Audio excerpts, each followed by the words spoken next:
Hello everyone, welcome to the commerce school. मैं हूं तमन्ना और हम पढ़ रहे हैं मैनेजरियल इकोनॉमिक्स। इसमें हम बहुत सारी क्लासेस पहले ले चुके हैं। हम इलास्टिसिटी के अलग अलग मेथड्स को अलग अलग क्लासेस में पढ़ रहे हैं। आज हम बात करेंगे इनकम इलास्टिसिटी ऑफ डिमांड की। प्राइस इलास्टिसिटी ऑफ डिमांड अगर आपने पहले कवर कर लिया है तो उसके बिल्कुल सिमिलर ही है इनकम इलास्टिसिटी ऑफ डिमांड।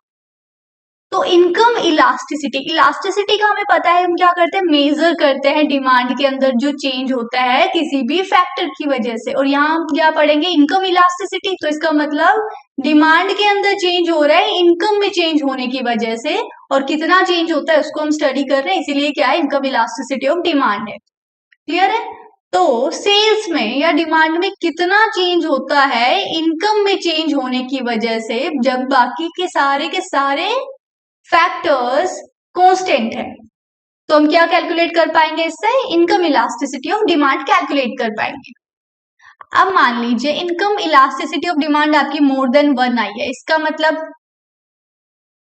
आपकी जो गुड है वो इनकम इलास्टिक है। यानी कि अगर आपकी इनकम में चेंज होगा तो आपके डिमांड में भी चेंज होगा, उस गुड्स की डिमांड में चेंज होगा। अगर कंज्यूमर की इनकम में चेंज होता है तो डेफिनेटली चेंज होगा। क्लियर है? और जितना इनकम में चेंज होगा उससे ज्यादा उसके डिमांड में चेंज होगा।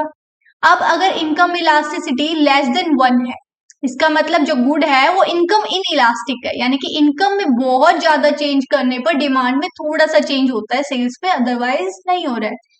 अब इनकम इलास्टिसिटी इक्वल टू 1 है, यानी कि गुड क्या है, यूनिटरली इनकम इलास्टिक है। क्या मतलब है, जितना इनकम में चेंज होगा उतना ही डिमांड में चेंज होगा।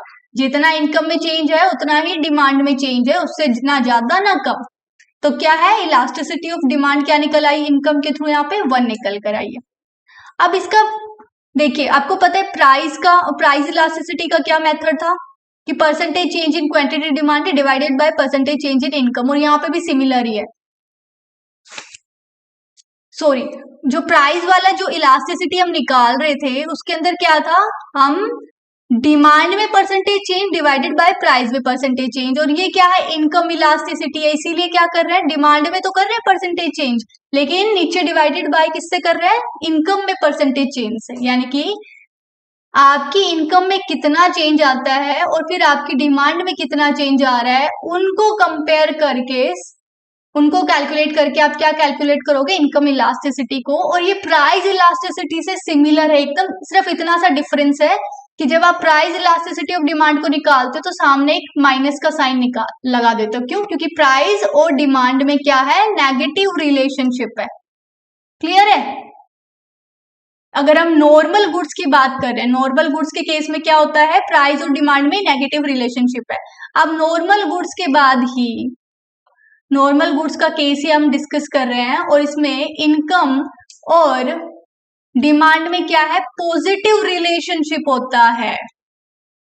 प्राइस और डिमांड, नॉर्मल गुड्स के बारे में बात कर रहे हैं, प्राइस और डिमांड में क्या है, नेगेटिव रिलेशनशिप। इसीलिए इलास्टिसिटी वाले फॉर्मूले में क्या लगाते थे, माइनस का साइन लगाते थे। इनकम इलास्टिसिटी की बात करेंगे, नॉर्मल गुड्स के केस में इनकम और डिमांड में क्या है, पॉजिटिव रिलेशनशिप होता है। क्या होता है, पॉजिटिव। अगर इनकम बढ़ रही है तो डिमांड बढ़ रही है, इनकम घट रही है तो डिमांड घट रही है, पॉजिटिव रिलेशनशिप है, इसीलिए माइनस का साइन नहीं लगाएंगे। क्लियर है? सिर्फ इतना फर्क है, अदरवाइज दोनों का कैलकुलेशन और फॉर्मूलाज क्लियर है। जहां पे प्राइस है वहां इनकम लिख देना बस। तो आज की क्लास में इतना ही था। I hope you guys like this video. अगर आपका कोई डाउट होता है आप मुझे कमेंट सेक्शन में दे सकते हो, मैं कोशिश करूंगी जितना जल्दी से जल्दी सॉल्व कर पाऊं। तो थैंक्स फॉर वॉचिंग। अब मिलते हैं नेक्स्ट क्लास में। Bye bye.